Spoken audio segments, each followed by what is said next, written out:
So, hello and good evening to all my property buyers, prospects, as well as property investors. So, again, I welcome you all for my today's this new one video.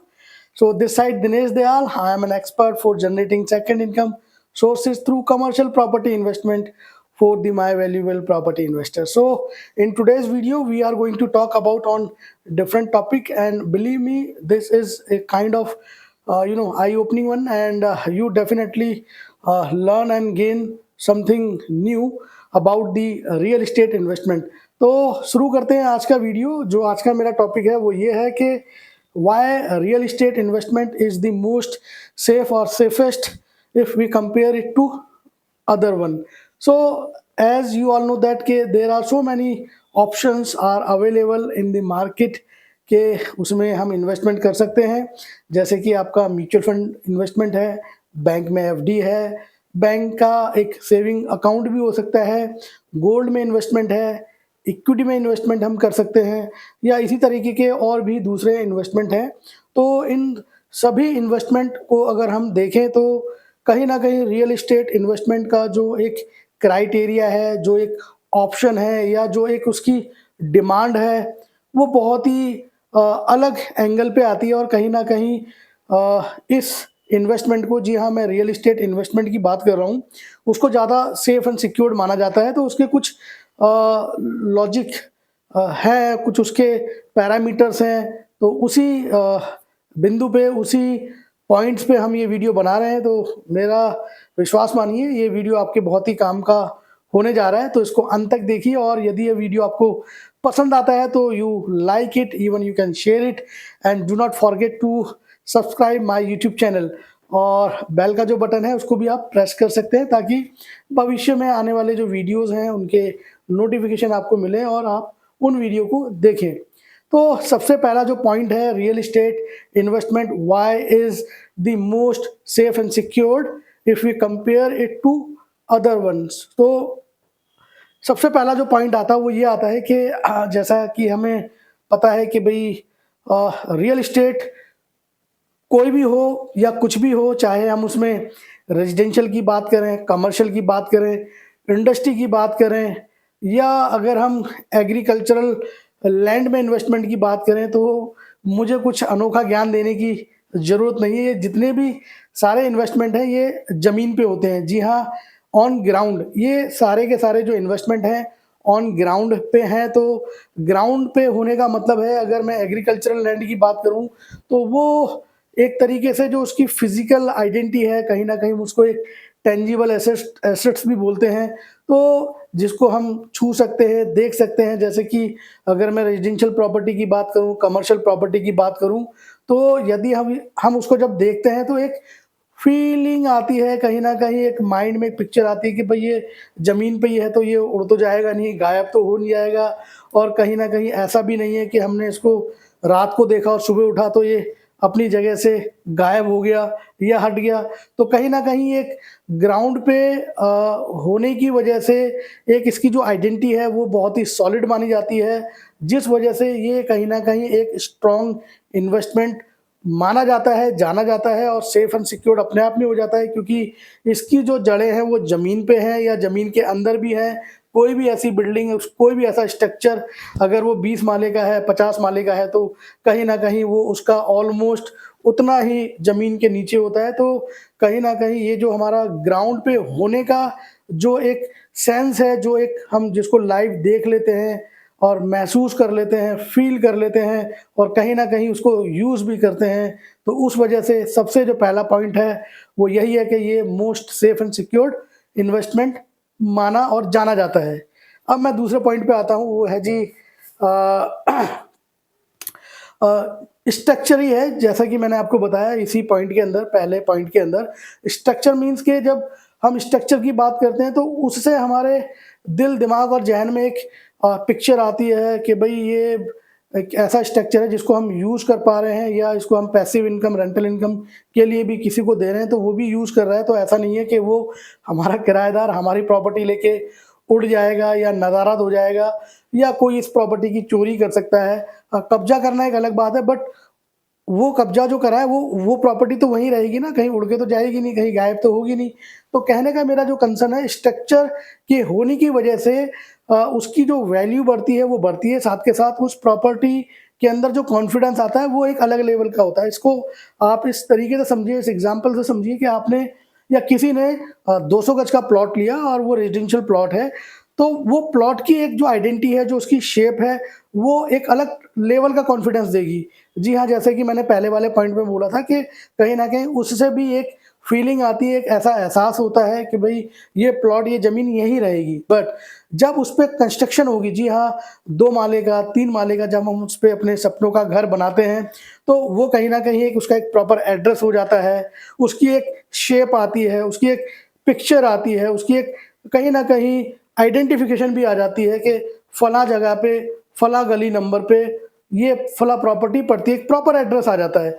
तो उस वजह से क्या होता है कि कहीं न कहीं उसकी जो एक वैल्यू है वो तो बढ़ती है, प्रॉपर्टी एप्रिसिएशन होती है, इसमें दो राय नहीं है, क्योंकि स्ट्रक्चर बना है, तो कहीं न कहीं इसमें मटेरियल लगा है, रॉ मटेरियल लगा है, उसकी भी एक कॉस्ट है। ख़ैर, तो मुद्दे की बात ये है कि जब वो प्रॉपर्टी बनती है, तो उसपे एक अलग लेवल का कॉन्फिडेंस आता है, कहीं न कहीं वो उस प्रॉपर्टी को, उस प्लॉट को और सेफ एंड सिक्योर्ड बनाती है, क्योंकि ऐसा नहीं है कि वो प्लॉट पे अगर हमने जो स्ट्रक्चर बनाया है तो वो चोरी हो जाएगा, गायब हो जाएगा या कहीं इनविज़िबल हो जाएगा। तो इस 2 पॉइंट की वजह से कहीं न कहीं प्रॉपर्टी पूरी दुनिया में सबसे सेफ एंड सिक्योर्ड इन्वेस्टमेंट माने जाते हैं, क्योंकि ये देखे जा सकते हैं, छुए जा सकते हैं, फ़ील किए जा सकते हैं और कहीं न कहीं इनको यूज़ किए जा सकते हैं। इसके बाद जो मेरा तीसरा पॉइंट है, वो आता है बिल्कुल वही नॉन मूवेबल आइटम है। जी हाँ, जैसे कि गोल्ड है या जो हमारे और कोई अदर इन्वेस्टमेंट हो सकते हैं, चाहे हम स्टील में इन्वेस्टमेंट करें या आयरन में इन्वेस्टमेंट करें या कुछ और ऐसे इक्विटी की बात भी करें, तो उसकी एक जो फिगर है वो अप्स एंड डाउन होती है। पूरे दिन में उसकी जो मार्केट की जो फ्लक्चुएशन है वो अप एंड डाउन होती है और कभी-कभी आपने देखा भी होगा कि क्रैश हो जाती है। तो ऐसे गोल्ड का एग्ज़ाम्पल है, सिल्वर में इन्वेस्टमेंट का एग्ज़ाम्पल है। तो ये ऐसे इन्वेस्टमेंट हैं जो मूवेबल होते हैं और जिनकी कहीं न कहीं एक फ़ियर फैक्टर बना रहता है कि भई ऐसा ना हो कि ये कहीं बिल्कुल ही मूव हो जाए, हाथ से निकल जाए, तो प्रॉपर्टी का वो कंसर्न नहीं है। तो ये नॉन मूवेबल आइटम है। तो ये जो पहले जो 3 पॉइंट है ऑलमोस्ट आपको सिमिलर लग रहे होंगे, बट अगर इनको थोड़ा-सा डेप्थ में देखेंगे तो नॉन मूवेबल आइटम का मतलब है कि जब हम कोई प्रॉपर्टी लेने जा रहे हैं, तो हमें दिमाग में लगता है कि भई ये नॉन मूवेबल है। जस्ट लाइक इसमें एग्ज़ाम्पल ये आता है कि आपने किसी व्हीकल में इन्वेस्टमेंट करा है, आपने कमर्शियल व्हीकल लिया है, तो वो मूव कर रहा है, वो आज एक स्टेट से दूसरे स्टेट पे जा रहा है, तो उसका एक्सीडेंट भी हो सकता है, वो खराब भी हो सकता है। जी हाँ, तो उसकी एक मेंटेनेंस कॉस्ट बहुत ज़्यादा बियर आपको करनी पड़ेगी। कहीं न कहीं उसमें चोरी का भी डर रहता है और कहीं न कहीं एक गिमिक भी रहता है कि भई जो आपका ड्राइवर है वो उसमें कुछ प्ले कर रहा है, बहुत सारे आपको खर्चे बता रहा है, तो कभी-कभी ऐसा होता है कि वो जो हमारा इन्वेस्टमेंट है हमारे गले की हड्डी बन जाता है। तो रियल एस्टेट एटलीस्ट वैसा नहीं है, क्योंकि अगर आप ये कमर्शियल प्रॉपर्टी या रेजिडेंशियल प्रॉपर्टी किसी को रेंट आउट भी देते हैं, तो पहली बात तो किराएदार उसको लेके नहीं जा सकता, क्योंकि वो मूवेबल आइटम नहीं है और आप उसके अंदर मेंटेनेंस की बात करें तो कहीं न कहीं जो वो टेनेंट्स है वो बेयर करेगा, क्योंकि उसकी जो मेंटेनेंस है वो वही किराएदार देगा। तो आप ये सोचिए कि उससे एक जो रेंटल वैल्यू आ रही है वो भी आपको मिल रही है। कहीं न कहीं जो उसका एक मेंटेनेंस का हिसाब-किताब है वो भी आपको टेनेंट्स दे रहा है और आप ये सोचिए कि इससे आपके दोनों हाथों में लड्डू आ गए। तो इसी वजह से, इन्हीं कारणों की वजह से ये जो रियल एस्टेट इन्वेस्टमेंट है ये बहुत ही सेफ एंड सिक्योर्ड माना जाता है और कहीं न कहीं इसका जो पहलू है समाज के अंदर, दुनिया के अंदर, वो बहुत ही इंटरेस्टिंग लेवल पे जाना और समझा जाता है और कहीं न कहीं अगर मैं बात करूँ, किसी के पास बहुत अच्छा पैसा आ चुका है, उसने जीवन भर की कमाई कर ली है, तो वो जब 2-4 करोड़ रुपए का इन्वेस्टमेंट का एक पैमाना लेके चलता है, तो उसके दिमाग में सबसे पहला जो फिगर आता है वो रियल एस्टेट आता है। क्योंकि कोई भी व्यक्ति 1 करोड़ का, 2 करोड़ का गोल्ड लोन में इन्वेस्टमेंट करेगा, नहीं करेगा, ये अपने आप में एक बहुत बड़ा क्वेश्चन मार्क है। क्या इतने पैसे एक साथ वो इक्विटी में लगा सकता है? ये भी बहुत बड़ा क्वेश्चन मार्क है। क्या इतने पैसों को वो म्यूचुअल फंड में इन्वेस्टमेंट करके या कोई एसआईपी लेके भी क्या इन्वेस्टमेंट करेगा? ये भी अपने आप में एक बहुत बड़ा क्वेश्चन मार्क है। तो मेरे ये चारों पॉइंट आपको समझ में आए होंगे। इसके अलावा अब जो मेरा अगला पॉइंट है वो है जी इसकी ड्यूरेबिलिटी। जी हाँ, रियल एस्टेट की जो ड्यूरेबिलिटी है, आपको पता है कि दादा ने खरीदा, बाप ने बरता और पोता भी इसको बरत रहा है, और जो आने वाली पीढ़ी है वो भी इसको बरत रही है, मतलब उसको यूज़ कर रही है। तो आप ये सोचिए कि 100 साल पहले कोई प्रॉपर्टी थी तो वो आज भी है, और आने वाली जो पीढ़ी है उनके पास भी वो रहेगी। बस उसके अंदर क्या है कि कुछ मेंटेनेंस की रिक्वायरमेंट रहती है, वो समय-समय पे हम करेंगे, या जो उस प्रॉपर्टी के ओनर हैं वो करेंगे, या अगर उस प्रॉपर्टी को रेंट आउट का प्रोसेस करा हुआ है तो उससे भी पैसा आएगा, तो उससे वो चीज़ें मेंटेन हो जाती हैं। तो ड्यूरेबिलिटी की बात ये है कि अगर आपने कोई गोल्ड लिया है, गोल्ड में इन्वेस्टमेंट करा है, तो उसकी एक लाइफ, एक एज है। क्योंकि कई बार क्या होता है कि आपने कोई भी एक ऑर्नामेंट, जी हाँ, आपने कोई भी एक ऐसा मैं कहता हूँ सोने का आपने कोई भी आभूषण बना लिया है, तो उसकी एक एक एज होती है। जी हाँ, एज का मतलब है उसकी फैशन की भी एज है, बट प्रॉपर्टी की कोई जस्ट सच एज़ कोई ऐसी एज नहीं है। क्योंकि 2 बीएचके मतलब 2 बीएचके हैं, पहले भी 2 बीएचके 50 साल पहले उसी ऑलमोस्ट पैरामीटर पे, उसी डिज़ाइन पे बनते थे, जिस पे आज भी बन रहे हैं। सिर्फ़ बहुत ज़्यादा चेंजेज़ आए हैं, तो जो आज के समय के हिसाब से जो नीड एंड रिक्वायरमेंट है, थोड़ा-सा उनको लग्ज़री बना दिया गया है, उनका जो एलिवेशन है वो चेंज हो गया है। अदरवाइज़ मैं बात करूँ तो आज भी रेड ब्रिक्स की बनती हैं बिल्डिंगें, कहीं न कहीं इसमें जो सीमेंट, कंक्रीट, जो पैरामीटर है, जो पद्धति है, वो वही है, ऑलमोस्ट वही है।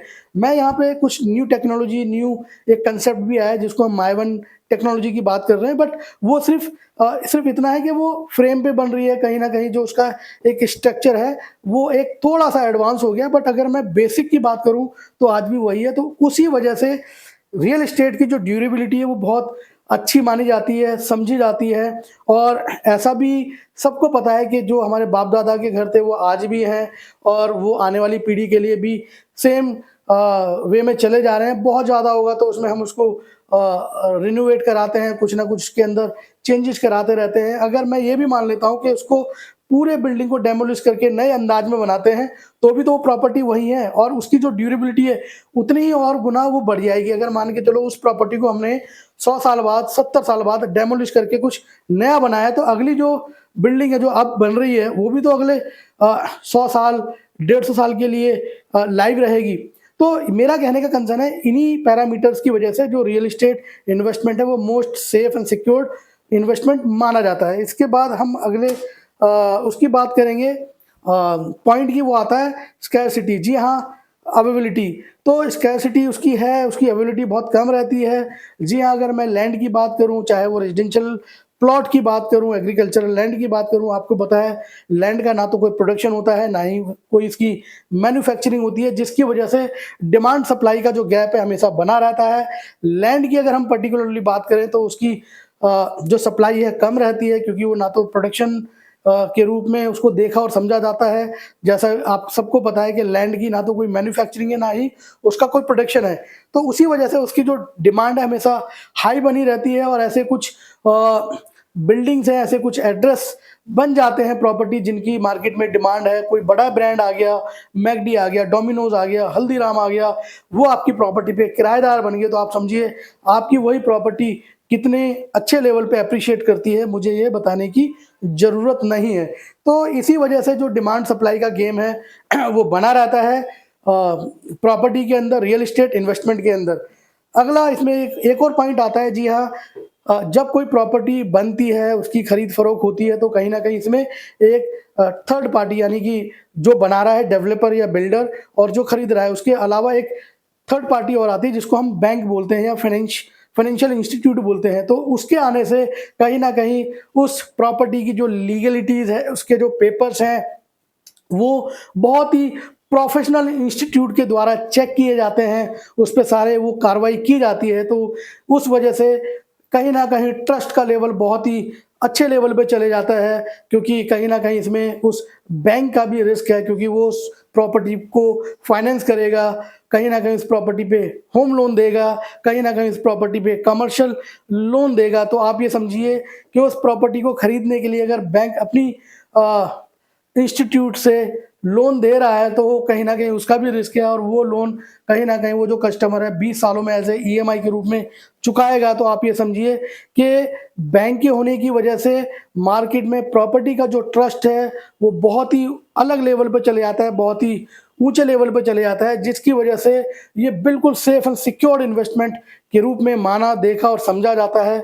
तो ये कुछ ऐसे पॉइंट हैं जो मैंने इस वीडियो के माध्यम से, इस वीडियो के द्वारा आपको बताने की कोशिश करी।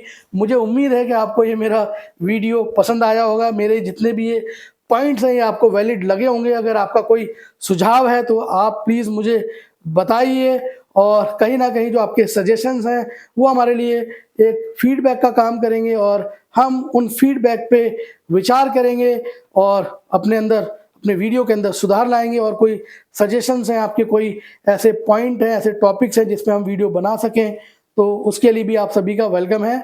अपने इस वीडियो को मैं यहीं विराम देता हूं। उम्मीद करता हूं कि आप अगली वीडियो में हमसे जल्दी मिलेंगे, हम आपसे जल्दी मिलेंगे। तब तक के लिए अपना ध्यान रखिए, ख्याल रखिए। नमस्कार, जय हिंद।